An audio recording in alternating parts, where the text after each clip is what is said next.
ทุกคนลองดูคลิปนี้ก่อนนะเดี๋ยวจะเล่าให้ฟังนะดูคลิปก่อน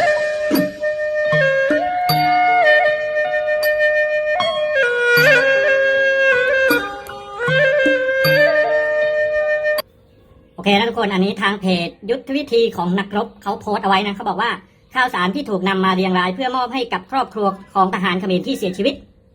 โอ้เยอะนะเนี่ยโอ้ถ้าเรื่องนี้เป็นเรื่องจริงนี่คือเยอะมากเลยนะอันนี้ทางเพจยุทธวิธีของนักรบเขาโพสต์เอาไว้นะเขาระบุข้อความไว้ว่าอย่างนั้นanh cái vô sẽ biên có một bê miên tực sốt miên sờ bu miên ấy vô từ trai ao chôn phía sắc cái đôi mai po à po plơ ở nâng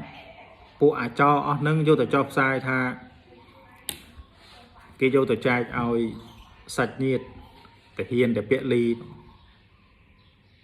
ly hai nước cái bàn co một bê tực sốt mặc kè sờ bu mặc cái chọc này từ nông này vô từ chọc sai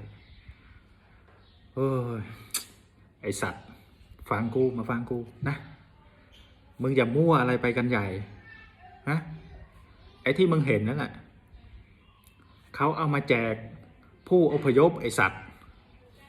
ฮะ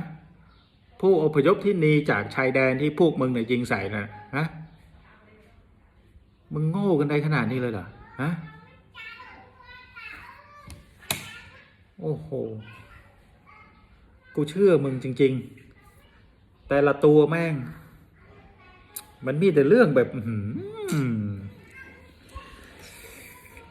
กูไม่รู้จะพูดยังไงนะไอ้สัตว์ไอ้เหี้ยมึงตื่น